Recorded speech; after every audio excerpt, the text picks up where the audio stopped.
Alright, so a few days ago, Kodak released a new blog post where they talked about their Super 8 camera that I've personally been excited about since I heard about it in CES 2016, right? So they announced it in 2016, they showed a working prototype in 2017.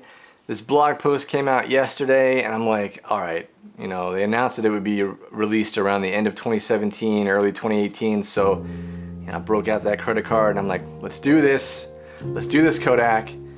Saw a great blog post, read the whole thing, got down to the very end where they announced the price point, and then I said, you've got to be f***ing kidding me.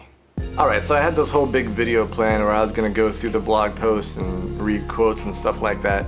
I'm just going to link the blog post below so you can see what they're talking about, but in a nutshell, you know, I recall Kodak saying that this camera is going to be around maybe $700, right?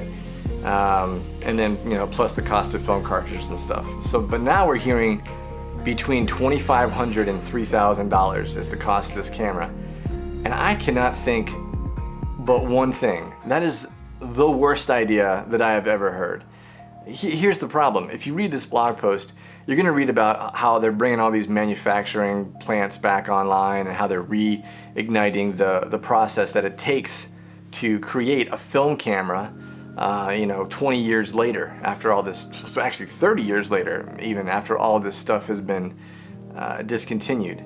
And I can't help but think that, you know, they got into the complexities of the manufacturing process of this camera, and they're just passing that cost on to the consumer. The camera is not going to be worth $2,500. It's just not. I mean, you know, Super 8 footage at a $2,500 to $3,000 cost point, it's just completely throwing itself out of the classification of a video camera at that point. It's just, I don't even know where I'm going with this.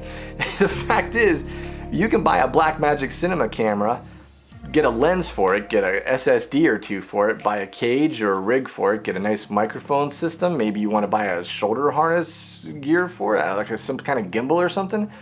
You're still less than $3,000, and you're looking at, you know, 14 stops of digital RAW, and you're not even at $3,000 yet. So it's a head scratcher, Kodak. It's a freaking head scratcher.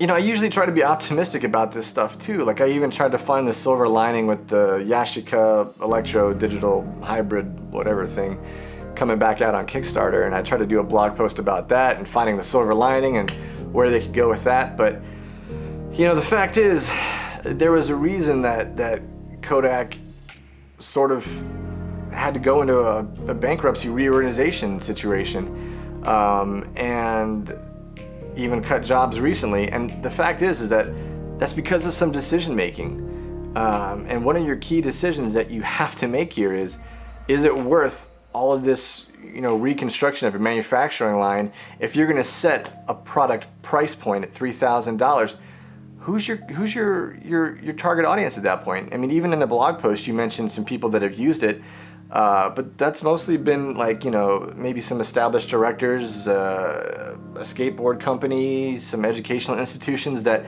more than likely you just gave them, you know, pre-production units or alpha or beta units just to test out. So you've given it to them and they've said, wow, you know, it's like shooting with Super 8 again, it feels so good with the LCD, blah, blah, blah. But then if you said, hey, do you want one? It's $3,000. Do you think any of those people would actually buy it at that point? And the other thing too is that it's a consumable thing, right? I mean, as far as the media goes, they have to buy the film cartridges. You have to then send the cartridge out. You'll develop it in your darkroom. Surely there's a price for that, cost for that. You'll do digital scans. You'll send those back. I mean, there's the novelty fact that it's, you know, shot on film, but I mean, $3,000 on top of consumables and processing costs, this is getting to be a super expensive endeavor. And I think you're making a mistake. I don't think you're going to sell very many units of this, Kodak. I really don't. Sure, you're going to sell some, you're going to move some units for sure. You're going to have some testers that you give it out to, some influencers that get the word out there. That'll be great for you guys, right? And you'll get your early adopters, you'll get your film, you know, your hardcore film aficionados who will dig in for that. The people who have so much money to throw at anything, they'll buy a few units, right? But as a mass market item, you're going into a video segment now, and the video segment is really saturated with great cameras that are way less than $2,500. Yeah, they don't offer the Super 8 experience, but I don't think that anybody's going to pay $3,000 for the Super 8 experience. I was eager to look into your camera, but honestly, for $3,000, no way. No way. Sorry. You know, I'm not trying to be like this like Debbie Downer or anything, but really, like I said, I just don't think this is going to sell for you guys, and I think this is I don't know, I think it's kind of like the Titanic kind of thing, right? Like there's an iceberg coming, and I'm just letting you know right now. I'm that guy in that movie.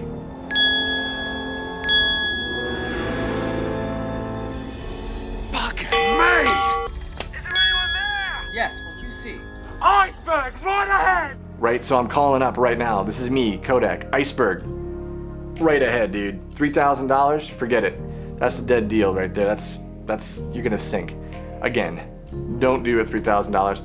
Find what you can find to cut, and I know that's manufacturing or costs or bundled deals or packages or something, or free film, free processing. I don't even know. For $2,500, you're not at a Super 8 resolution, whatever that may be, sensor size wise, you're not gonna break into the video segment like that. Do not make the same mistake by jumping into the instant photo game, the smartphone game. Do not make this mistake again. Do not try to get in the video segment for a $3,000 novelty item. It's gonna tank, and I really hope for your sake that it doesn't, because I do not wanna have to be like, oh, I told you so. And on the flip side of the coin, call me a liar, show me that I'm a liar, you know, prove me wrong, more power to you. But for right now, watch out, that's not gonna work. And that's it for me. If you guys think that I am way off base or you agree with me, shoot me a comment, let me know. I just don't think this is good news for Kodak. I got the blog post down below so you can read all about it. You know, they're still in development of parts and their processing lines and trying to find suppliers. I mean, this thing is probably way off still. So, you know, it's just delay after delay. It's not looking good for Kodak. You know, it's like this announcement to me was like saying that the new Ektachrome is going to be $179 per roll. You know what I mean? Like, what? Nobody would pay $179 per roll for film, right? So I really don't think there's anybody that's going to spend $3,000 on a Super 8 camera. But shoot me a comment, like I said, if you think that I'm wrong. Otherwise, let's just wait and see. I hope I am wrong, but I'm not.